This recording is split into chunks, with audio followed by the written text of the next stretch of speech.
नमस्ते दोस्तों, मैं हूँ एडवोकेट रविता हुड्डा दे।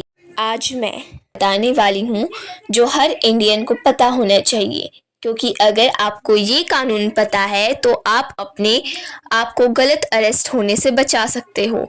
जी हाँ, मैं बात कर रही हूँ सेक्शन 41 CRPC की, जो ये बताता है कि पुलिस कब किसको बिना वारंट गिरफ्तार कर सकती है और कभी नहीं कर सकती। तो हम बात करने वाले हैं सेक्शन 41 CRPC क्या कहता है। देखिए, कानून के हिसाब से पुलिस बिना वारंट तभी किसी को गिरफ्तार कर सकती है जब उनके पास मजबूत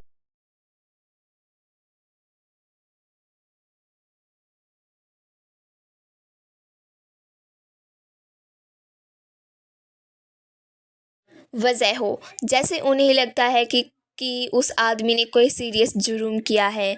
सीरियस जुर्म यानी कॉग्निजेबल ऑफेंस, जिसमें पुलिस सीधा केस लिख सकती है, जैसे मर्डर, रेप, चोरी, किडनैपिंग या ड्रॉरी डेथ। लेकिन इसका मतलब ये नहीं कि पुलिस किसी को भी उठा ले। कानून में लिखा है कि अरेस्ट तभी वैलिड होगी जब कुछ ज़रूरी कंडीशन पूरी होती हैं। कब पुलिस बिना वारंट अरेस्ट कर सकती है, अब हम इसके बारे में बात करते हैं। पुलिस बिना वारंट तभी अरेस्ट कर सकती है अगर उस आदमी ने ज़्यादा बड़ा जुर्म किया है, या जुर्म तो जुर्म होता है, देखो, जुर्म करने की कोशिश की है, उसके खिलाफ सबूत मिल रहे हैं, पुलिस को लगता है कि वो भाग सकता है या सबूत छुपा सकता है या ऑफेंस बार बार कर सकता है। लेकिन अगर पुलिस के पास कोई सॉलिड रीज़न नहीं है और फिर भी अरेस्ट करती है तो वो इलीगल अरेस्ट माना जाता है। अगला है हमारा सुप्रीम कोर्ट का फैसला। सुप्रीम कोर्ट ने एक इम्पोर्टेंट केस में एक केस का नाम मैं बता देती हूँ, Avneesh Kumar versus state of Bihar 2014। ये कहा था कि पुलिस हर केस में अरेस्ट नहीं करेगी, ये सुप्रीम कोर्ट ने कहा था। अरेस्ट ज़रूरी नहीं है पर जस्टिफाइड होना चाहिए, मतलब अगर अरेस्ट करनी है तो पुलिस को लिखित रीज़न देना होगा कि क्यों किया, आपको अरेस्ट क्यों किया। इस रूल के बाद बहुत सारी अननेसेसरी अरेस्ट बंद हो गई थी। आपके राइट्स अरेस्ट के टाइम, अब मान लीजिए अगर कभी पुलिस आपको अरेस्ट करती है तो आपको कुछ राइट्स ज़रूर मालूम होने चाहिए। फर्स्ट राइट आपका आएगा, आपको अरेस्ट करने का रीज़न बताना उनका फ़र्ज़ है। जब आपको पुलिस आपका रीज़न बताएगी कि वो आपको अरेस्ट क्यों कर रही है, तभी वो आपको अरेस्ट कर सकती है। सेकंड राइट आता है आपका, अपने अपने लॉयर से मिल सकते हो। थर्ड राइट आता है हमारा, आपको 24 घंटे के अंदर यानी 24 आवर्स के अंदर मजिस्ट्रेट के सामने ले जाना ज़रूरी है। फोर्थ राइट है, पुलिस बिना रीज़न के आपको लॉकअप में नहीं रख सकती है। फाइफ्थ राइट है आपका, आपको मेडिकल चेकअप का भी हक है, आप मेडिकल चेकअप भी करवा सकते हो। ये सारे राइट कॉन्स्टिट्यूशन में लिखे हैं और इन्हें जानना आपका अधिकार है। मैं आपको एक एग्ज़ाम्पल देती हूँ, तो चलिए ये एग्ज़ाम्पल समझ लेते हैं हम। मान लीजिए आपका किसी से छोटी सी लड़ाई हो गई है और पुलिस बिना वारंट आपको ले जाती है, आप जब आपको सीरियस जुर्म नहीं, जबकि आपने सीरियस जुर्म नहीं किया है, ना कोई सबूत है पुलिस के पास, ना भागने का खतरा है, तो ऐसे ही अरेस्ट इलीगल मानी जाएगी। आप पुलिस से सीधा पूछ सकते हैं, क्या मेरे अरेस्ट के लिए सेक्शन 41 की ग्राउंड्स लिखित रूप में है। अगर उनके पास जवाब नहीं है तो आप लीगल प्रोटेक्शन ले सकते हैं। तो मैंने जो आपको एक केस के बारे में बताया, मतलब कि केस का नेम बताया, Avneesh Kumar versus state of Bihar 2014। इसके अंदर सुप्रीम कोर्ट ने यही कहा है कि अरेस्ट ज़रूरी नहीं है, जस्टिफाइड होनी चाहिए। इस केस के बाद सुप्रीम कोर्ट ने ऑर्डर दिया था कि पुलिस हर केस में बिना रीज़न के अरेस्ट नहीं करेगी, उन्हें लिखित में बताना होगी अरेस्ट क्यों ज़रूरी है और वे उसको पीपल को अरेस्ट कर क्यों रही हैं।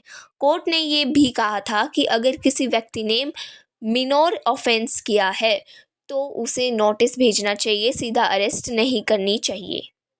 तो चलिए मैं आपको एक और एग्जांपल बताती हूँ। मान लीजिए एक व्यक्ति का नाम है रमेश।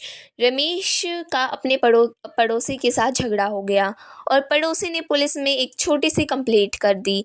पुलिस बिना किसी इन्वेस्टिगेशन के सीधा रमेश को गिरफ्तार कर लेती है।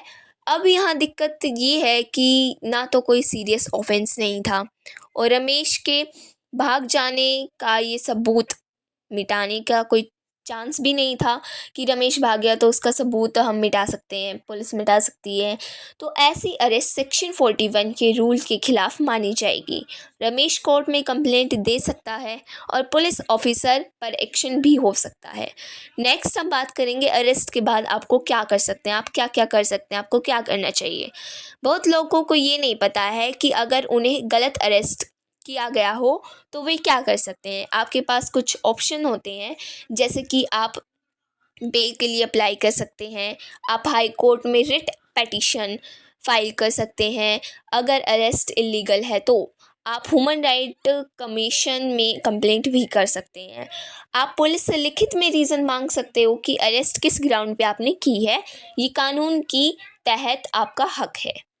तो दोस्तों अब हम बात करेंगे अपने next point, that is awareness point.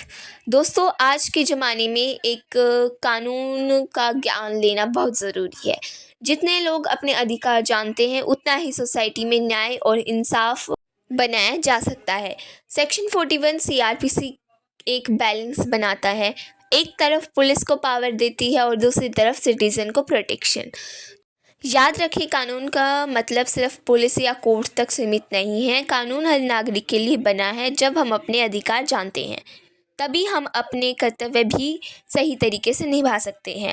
अगर आपके साथ कभी पुलिस काम करे तो शांत रहिए, अपने अधिकार के बारे में पूछो उनसे और बिना डर के कानून के मुताबिक बात कीजिए।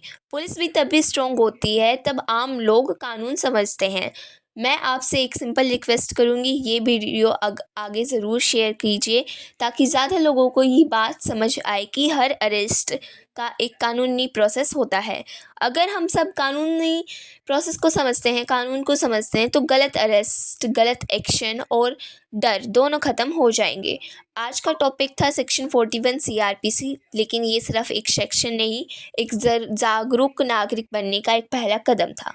अगर आप चाहें तो मैं आपके लिए अगली वीडियो में बता सकती हूँ पुलिस इंक्वायरी के दौरान आपके क्या राइट्स होते हैं, या फिर एफआईआर लिखने से लेकर बेल तक का पूरा प्रोसेस।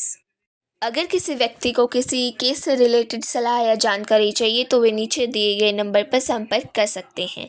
नीचे कमेंट करके ज़रूर बताइए कि आपको नेक्स्ट वीडियो किस टॉपिक पे चाहिए, और हाँ, सब्सक्राइब करना मत भूलिएगा ताकि आप हमेशा कानून से एक कदम आगे रहिए। और वीडियो पसंद आई हो तो please like, comment, share and subscribe. दोस्तों 2 दिन से वीडियो नहीं आ रही थी, इसलिए सॉरी, क्योंकि मैं कोर्ट के काम से बाहर गई हुई थी।